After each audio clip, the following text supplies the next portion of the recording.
तो कल हम लोगों ने कोफैक्टर कल हमने इसको डिफाइन किया था और उसके बाद हमने इसके फंक्शंस लिखे थे।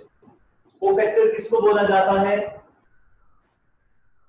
Non protein part of an enzyme. कल हमने बेटा इसके फंक्शंस लिख लिए थे। It act as a bridge between enzyme and substrate, वो फंक्शन था। अब एक और तरह से भी शॉर्ट क्वेश्चन आता है, वो क्या है? Define cofactor and its types. तो आज हम कोफैक्टर की टाइप्स के बारे में पढ़ेंगे। Types of cofactor. तो जो कोफैक्टर है इसकी आगे से फर्दर बेटा 3 टाइप्स हैं। Number 1 activator. कोफैक्टर खुद क्या है? नॉन प्रोटीन पार्ट को बोला जाता है। अब नॉन प्रोटीन पार्ट की आगे से फर्दर डिफरेंट नेचर्स हैं। अगर मैं कहूं कि नॉन प्रोटीन पार्ट कोई सिंपली मेटल आयन है, इनऑर्गेनिक आयन है, तो ऐसा कोफैक्टर क्या कहलाता है? Activator. If non protein part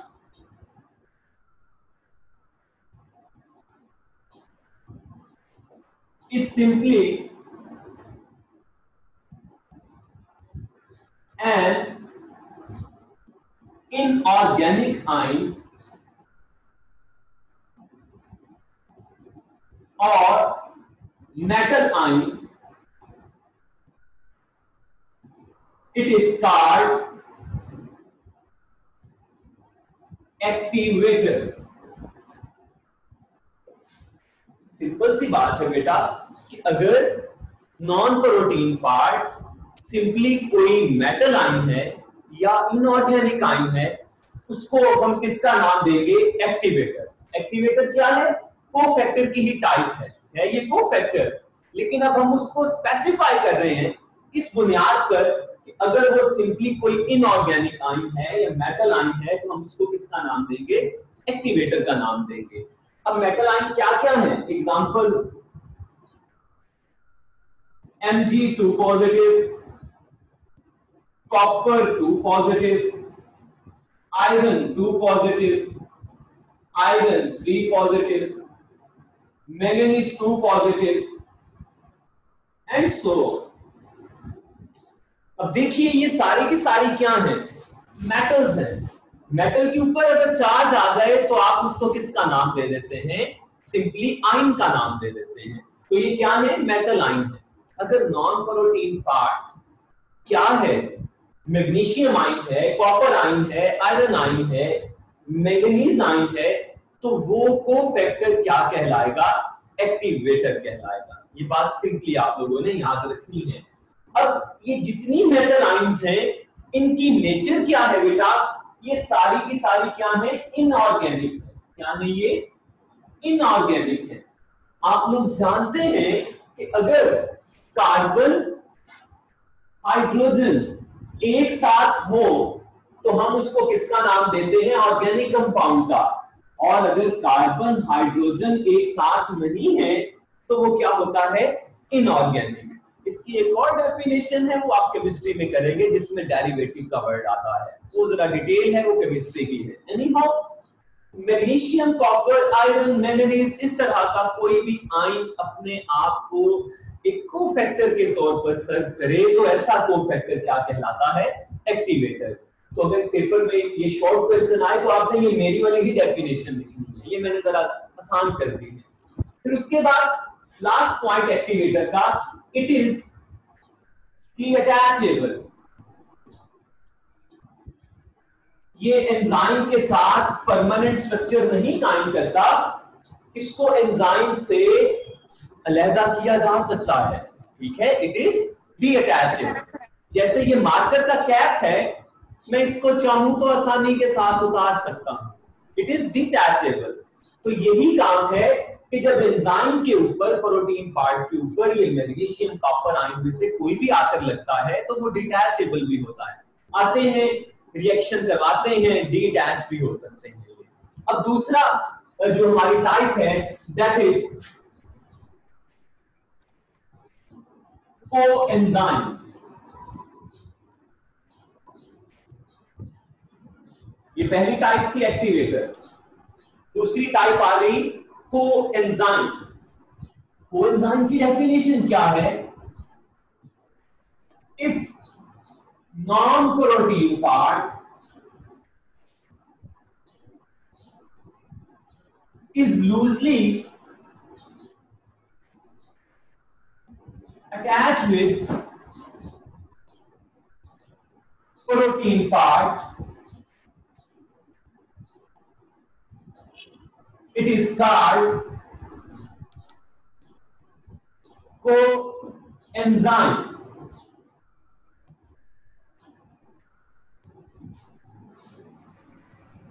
अगर non protein part loosely attach है, किसके साथ? प्रोटीन पार्ट के साथ। अब यहां पर मैंने आपकी बिल्कुल बुक वाली बात लिखी है, लेकिन एक क्वेश्चन पैदा होता है क्या कि ये भी लूजली अटैच है, ये भी तो लूजली अटैच है, तो फिर इसमें और इसमें फर्क क्या है? बेटा वो बुक पे नहीं लिखा, लेकिन आप लोगों ने याद रखना है, ये इनऑर्गेनिक आयन है। कोएंजाइम की नेचर क्या होती है? ऑर्गेनिक होती है। तो ये आप लोग साथ में लिख लें, कोएंजाइम की नेचर क्या होती है? ऑर्गेनिक होती है। अगर कोई नॉन प्रोटीन पार्ट इनऑर्गेनिक है, डिटैचेबल है, वो एक्टिवेटर है। अगर कोई कोफैक्टर ऑर्गेनिक इन नेचर है और वो लूजली अटैच है, तो फिर वो क्या कहलाएगा? Coenzyme. Examples of the coenzyme is that NAD, FAD, इनके ऊपर पॉजिटिव का साइन लगा लीजिएगा, बाकी चैप्टर 11 में डिस्कस करेंगे। NAD nicotinamide adenine dinucleotide, book पर लिखा है। FAD फ्लेविन एडेनिन डाइन्यूक्लियोटाइड, बल्कि मैं यहां पर लिख ही देता हूं, निकोटीनामाइड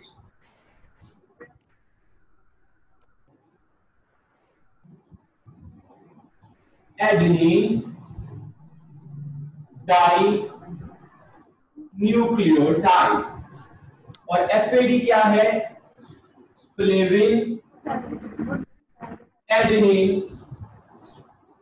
डाई न्यूक्लियोटाइड। हमारे पास एग्जांपल्स है बेटा किसकी? कोएंजाइम की। मैं रिपीट करने लगा हूं, कोएंजाइम की पहली शर्त क्या है कि वो ऑर्गेनिक होता है। If non-protein part is loosely attached with protein part, अगर वो non-protein part loosely attached है protein part के साथ और organic है, तो ऐसा non-protein part क्या कहलाता है? कोएंजाइम कहलाता है। अब हमारे पास लास्ट में एग्जांपल आ गई prosthetic group.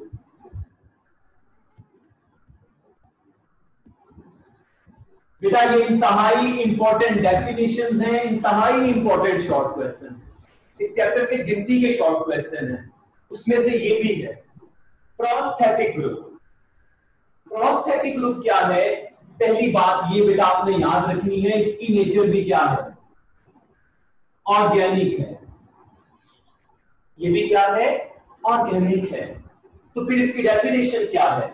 If non protein part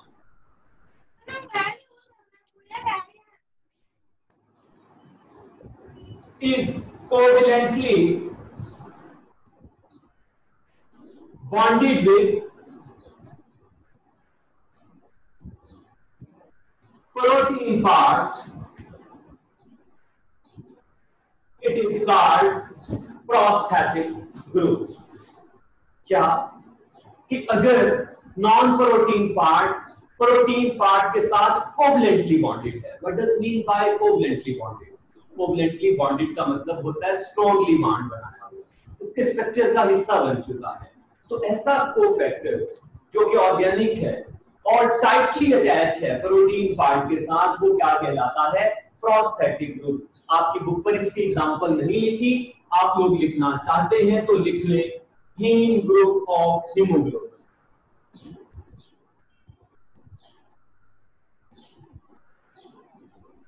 haemoglobin एक प्रोटीन है जो आपकी बॉडी में ऑक्सीजन को कैरी करती है।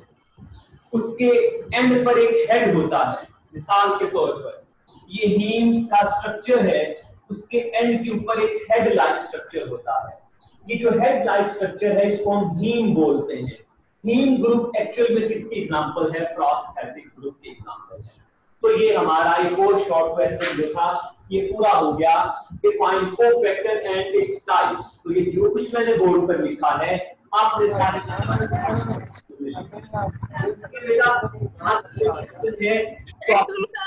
जी बेटा। सर आपकी स्क्रीन प्रॉपर्ली विजिबल नहीं है, आप सब बच्चों का माइक अनम्यूट कर दें काइंडली। मैं बेटा सभी को म्यूट कर देता हूं। अनम्यूट होता है तो फिर वो आपकी स्क्रीन विजिबल नहीं होती। अब सुकून है? अब ठीक है? चैट में जरा मुझे बता दीजिए।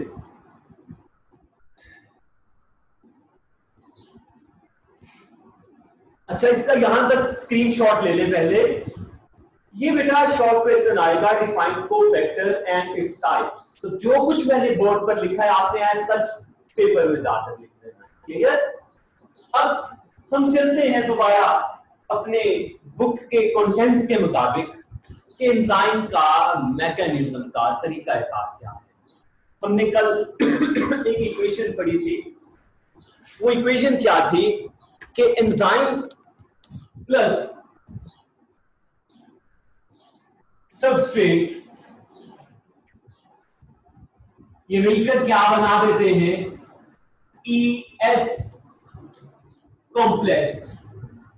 और ES कॉम्प्लेक्स से एंजाइम अलहदा हो जाता है, सबस्ट्रेट बेटा किस में कन्वर्ट हो जाती है? प्रोडक्ट में कन्वर्ट हो जाती है। यहां तक कल हमने पढ़ा।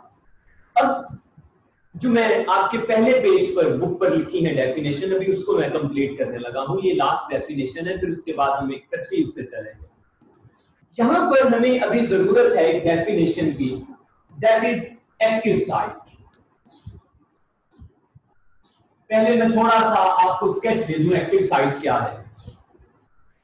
एक एंजाइम है ना, फॉर एग्जांपल एक घर है, घर तो लंबा चौड़ा बना हुआ है लेकिन क्या गेट घर के जितना होता है? नेवर। अगर मैं कहूं कि इन और आउट की एक्टिविटी को मैंने फॉलो करना है तो फिर पूरा घर इन और आउट की एक्टिविटी में नहीं आएगा। जस्ट क्या आएगा? मेन गेट आएगा कि यहां से इन और आउट हो सकता है। इट मीन कि इन आउट की जो एक्टिविटी है वो रिस्ट्रिक्टेड है कहां पर? मेन गेट पर। इसी तरह से एंजाइम का स्ट्रक्चर चाहे बड़ा है, उसकी जो एक्टिविटी है, उसकी आप कह लें कि जो रिएक्शन करने की जो जगह है वो बड़ी महदूद सी है। उसकी उस जगह को हम किसका नाम देते हैं? एक्टिव साइट का नाम देते हैं। पहले मैं आपकी बुक के मुताबिक डेफिनेशन लिखवा देता हूं, फिर अपनी आपको डेफिनेशन लिखवाऊंगा। The catalytic activity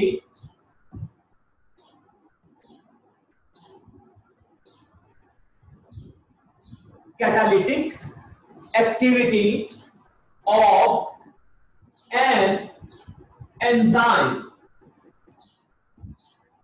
is restricted to a smaller definite charge bearing site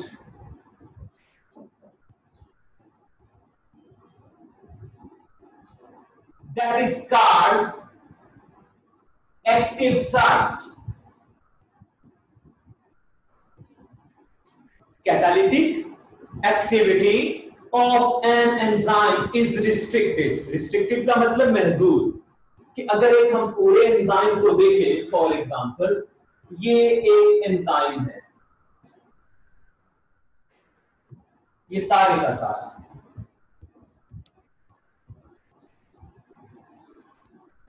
तो देखिए इतना बड़ा सा स्ट्रक्चर है इस एंजाइम का, लेकिन ये सारा स्ट्रक्चर कैटालिटिक एक्टिविटी को परफॉर्म नहीं करता। सिर्फ ये वाला पोर्शन जिसको मैंने डॉटेड लाइन से शो किया है, इतना पोर्शन, ये वो जगह है जहां पर आकर किसने अटैच होना है, सबस्ट्रेट को। तो देखिए बाकी का सारा स्ट्रक्चर सिर्फ एंजाइम के स्ट्रक्चर को मेंटेन कर रहा है, लेकिन जो एक्टिविटी परफॉर्म करने वाली जो जगह है वो बड़ी छोटी सी है। वो कौन सी है, ये वाली, यहां से लेकर यहां तक। This side is called active side. तो यहां पर हम देखते हैं कैटालिटिक एक्टिविटी। एंजाइम का काम क्या है, कैटालाइसिस करना, किसी रिएक्शन को स्पीड अप करना। Catalytic activity of an enzyme is restricted, महदूद हो गई है, टू अ स्मॉलर, एक बहुत छोटी but definite charge bearing site. इस एक्टिव साइट की जगह तो बड़ी थोड़ी है, लेकिन एक इसके अंदर स्पेशलिटी है, इस एक्टिव साइट के ऊपर डेफिनेट चार्ज होता है।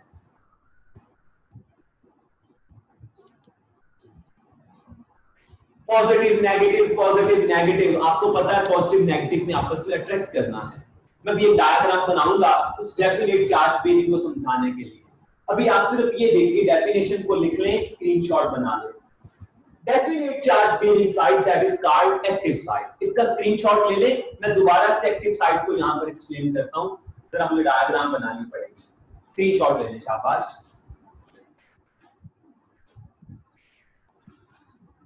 ओके बेटा, मैं इसको इरेज करने लगा हूं।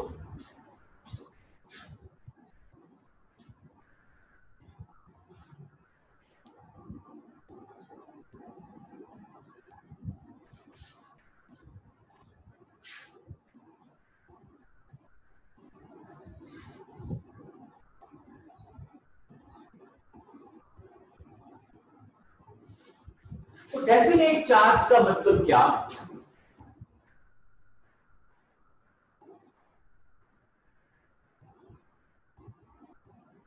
ये हमारे पास एक्टिव साइट आ गई, ये वाली, जिसको मैं डबल कर रहा हूं।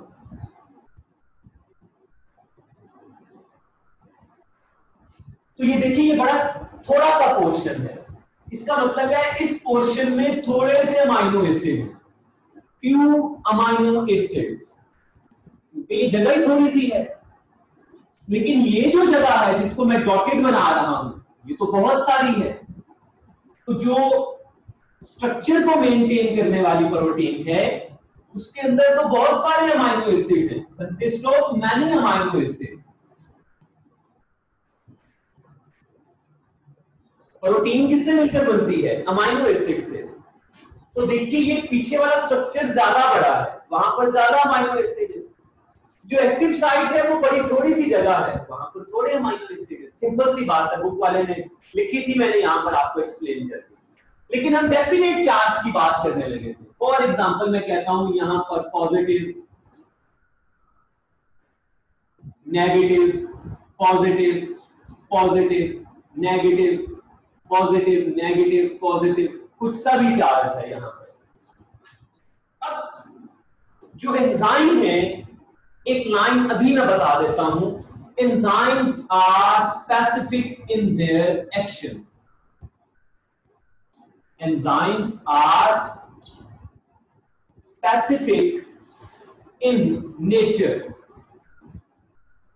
कि एक एंजाइम किसी एक काम के लिए मखसूस है। एक एंजाइम हर किस्म के काम में पंगे खानी नहीं करता। अगर एक एंजाइम ने फोटोसिंथेसिस करनी है तो वो रेस्पिरेशन में पंगा नहीं करेगा, वो प्रोटीन की सिंथेसिस में पंगा नहीं करेगा। स्पेशलिटी है। मिसाल के तौर पर अगर मैं बायोलॉजी पढ़ा रहा हूं तो मैं सिर्फ बायो पढ़ाऊंगा, फिजिक्स केमिस्ट्री इंग्लिश का पंगा नहीं लूंगा। अगर मैं ऐसा काम कर रहा हूं तो it mean I am specific in nature, कि मैं एक सब्जेक्ट के लिए क्या हो चुका हूं, स्पेसिफाई हो चुका हूं। एंजाइम में भी ऐसा होता है। तो जब एंजाइम्स अपनी नेचर में स्पेसिफिक हैं, तो इसका मतलब है स्पेसिफिक सबस्ट्रेट आएगा तो ही रिएक्शन होगा। एक खास किस्म के रिएक्टेंट को वो प्रोडक्ट में कन्वर्ट करेगा। अब मैं यहां पर दो सबस्ट्रेट बनाने लगा हूं, आपने मुझे बताना है कि इस एंजाइम का सबस्ट्रेट कौन सा हो सकता है। एक ये सबस्ट्रेट है,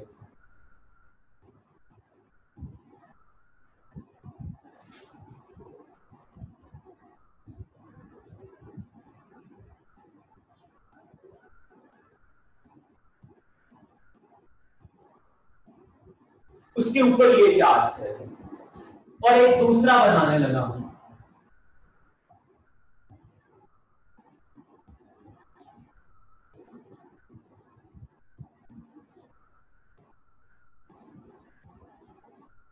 ये है ए और ये है बी। ऑपोजिट चार्ज हमेशा अट्रैक्ट किए जाते हैं। तो मुझे बताइए इस एक्टिव साइट को सबस्ट्रेट ए अट्रैक्ट करेगा या बी अट्रैक्ट करेगा? मुझे चैट में कमेंट करिए। माइमा का कहना है ए, ओके। सहर का कहना है ए, लाइबा का कहना है ए, ज़ैनब बी कह रही है। बाकी भी बोले जरा, शाबाश, बोले बोले A A A, okay. The right answer is A. देखिए यहां पर पॉजिटिव चार्ज है, नेगेटिव है, पॉजिटिव है, पॉजिटिव है, नेगेटिव है। तो इसके टोटली अपोजिट यहां पर चार्ज है, negative positive negative negative positive.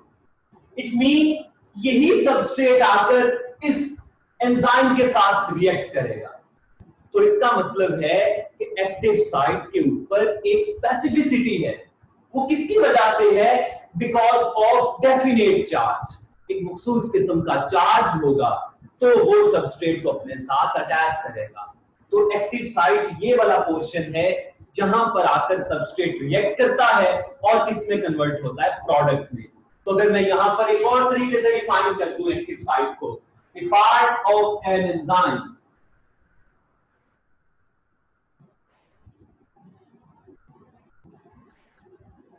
where substrate attached is called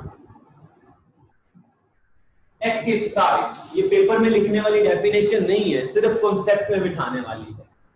मतलब ये एक अच्छी किस्म की डेफिनेशन नहीं है, लेकिन मैंने सिर्फ सिंपलीफाई करने के लिए कि हाँ हम इस एंगल से भी देख सकते हैं, मैंने यहाँ पर ये डेफिनेशन लिख दी है। The part of an enzyme at which substrate attached is called active site। Active site क्या है? वो जगह एंजाइम की, वो पोर्शन जहां पर आकर सबस्ट्रेट अटैच करता है, उसको हम किसका नाम देते हैं? एक्टिव साइट का नाम देते हैं। ओके, अब आप का एक और शॉर्ट क्वेश्चन है। ये पहले पेज पर 5-6 शॉर्ट क्वेश्चन पॉसिबल बन जाते हैं।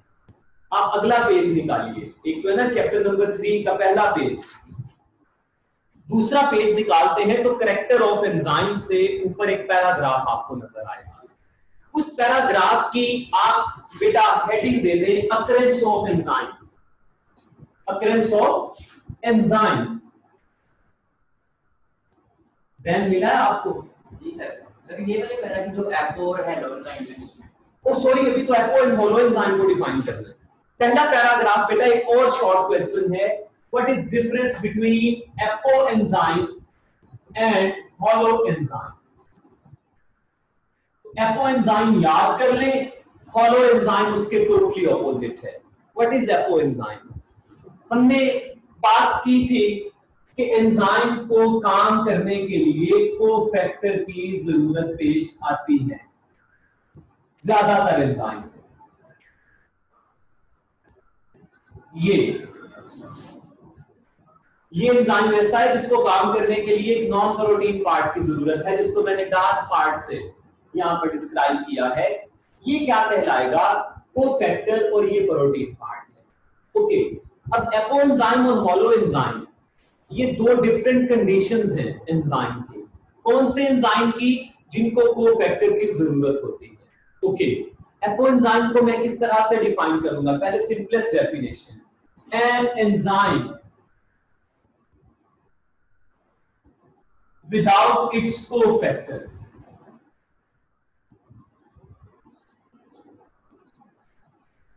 अगर एक एंजाइम में से, ऐसे एंजाइम में से मैं उसका कोफैक्टर उतार दूं तो वो एंजाइम क्या कहलाता है? Apo enzyme.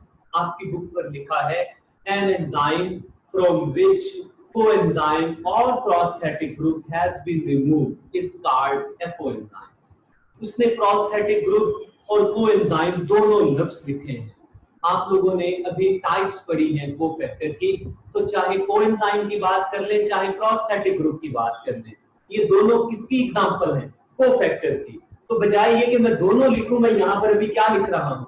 कोफैक्टर लिख रहा हूँ। An enzyme without its cofactor, एक ऐसा एंजाइम जिसको कोफैक्टर उतार दिया जाए, वो एंजाइम क्या कहलाता है? Apo enzyme. फॉर एग्जांपल, मैं इस एंजाइम का कोफैक्टर उतार देता हूं,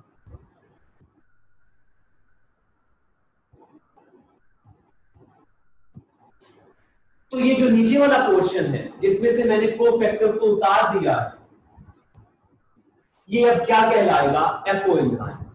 क्योंकि मैंने इसमें से कोफैक्टर उतार दिया है, अभी ये फंक्शनल नहीं है, तो इसका दूसरा पॉइंट आप लोग लिख लें, it is in active form. मैंने उससे उसका कोफैक्टर उतार दिया है, तो अब वो फंक्शनल नहीं है। वो तभी फंक्शनल होगा जब इसका कोफैक्टर इस पोजीशन पे आकर अटैच होगा। अब जब मैंने कोफैक्टर उतार दिया, इस एंजाइम की मैं बात कर रहा हूं, तो देखिए कोफैक्टर क्या था? नॉन प्रोटीन था।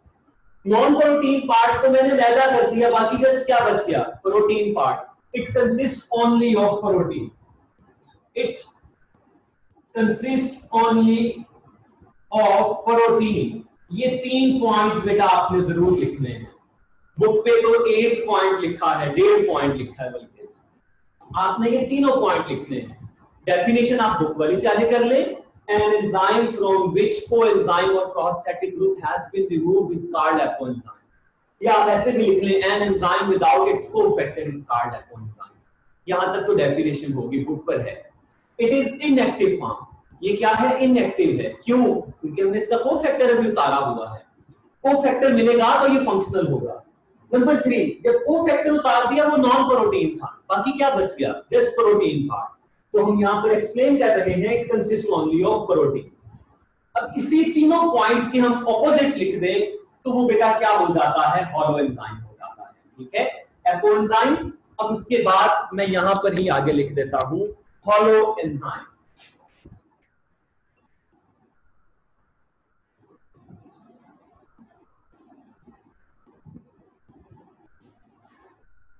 Totally opposite. एक याद हो गया, दूसरा याद। This one an enzyme without its cofactor.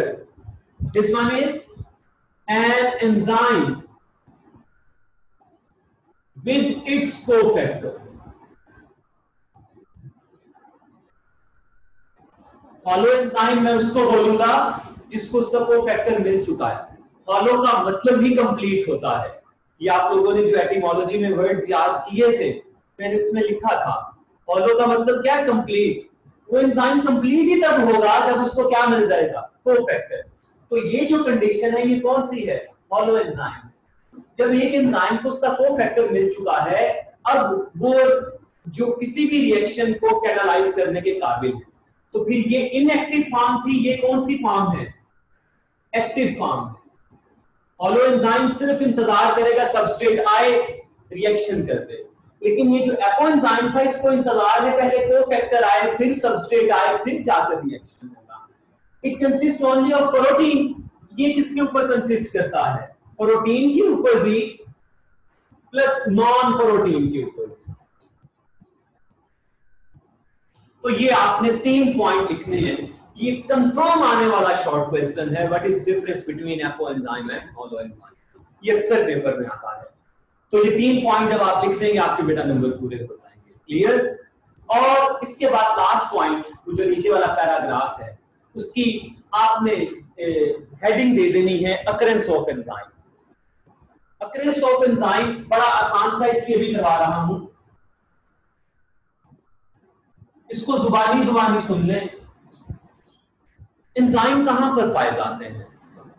Enzymes की जो अकरेंस है near the site of activity। ये लाइन सिर्फ मैं लिख रहा हूं, बाकी मैं भी एक्सप्लेन करता हूं। एंजाइम आमतौर पर वहीं पाया जाता है जहां पे उसको रिएक्शन करना होता है, करीब तर होता है। मिसाल के तौर पर अगर मैं बात करूं फोटोसिंथेसिस के एंजाइम्स की, तो आप लोग जानते हैं फोटोसिंथेसिस किसमें होती है? क्लोरोप्लास्ट में होती है। लिहाजा वो एंजाइम जिसने फोटोसिंथेसिस करनी है उनकी अकरेंस किधर होती है? क्लोरोप्लास्ट में। एक एंजाइम जिसने रेस्पिरेशन करनी है, रेस्पिरेशन होती है माइटोकॉन्ड्रिया में। तो वो एंजाइम जो रेस्पिरेटरी है वो हमें कहां पर मिलेंगे? माइटोकॉन्ड्रिया में मिलेंगे। और बहुत सारे एंजाइम्स ऐसे हैं जो कि हमें कहां पर मिलते हैं? साइटोप्लाज्म के अंदर डिस्पर्स मिलते हैं। उन एंजाइम को घूम फिर कर काम करना पड़ता है। तो साइटोप्लाज्म आपको पता है कि सेल का फ्लूइड है, वो थोड़ा सा मूव करता रहता है, तो उसी फ्लूइड के साथ ये एंजाइम मूव कर सकते हैं। Simple answer is that enzymes occur near the site of their action. Enzyme हमेशा अपनी साइट ऑफ एक्शन के पास होते हैं। अब अगर मेरी ड्यूटी फॉर एग्जांपल लग गई है बहावलपुर, तो जाहिर बात है मैं डेली आ जा नहीं सकता इतनी दूर। मेरा घर भावलपुर के आसपास ही होगा या भावलपुर में ही होगा, ठीक है? क्यों? अगर मुझे फौरी ड्यूटी पे कॉल कर ली जाती है तो मैं इमीडिएटली वहां तक पहुंच सकता हूं। क्लियर? तो इसीलिए एंजाइम की भी जहां पर ड्यूटी होती है इनकी अकरेंस उसके पास या उसी जगह पर होती है। क्लियर? ये बेटा आज का हमारा टॉपिक था। ये सारे चैप्टर के इंतहाई मेन शॉर्ट क्वेश्चन थे जो हमने कर लिए। बाकी आगे से फ्लो में हमने मैकेनिज्म पढ़ लेना है। तो स्क्रीनशॉट ले लें। अनम्यूट कर रहा हूं, कोई क्वेश्चन है तो बेटा आप लोग कर सकते हैं। जी बच्चे कोई क्वेश्चन है? हमीम? नो सर, क्लियर है। हमीम? हमीम किधर है?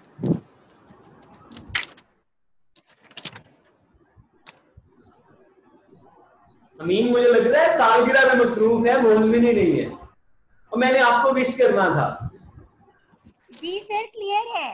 चले फिर ठीक है। हैप्पी बर्थडे बेटा, खुश रहें, आबाद रहें। ओके, अल्लाह हाफिज।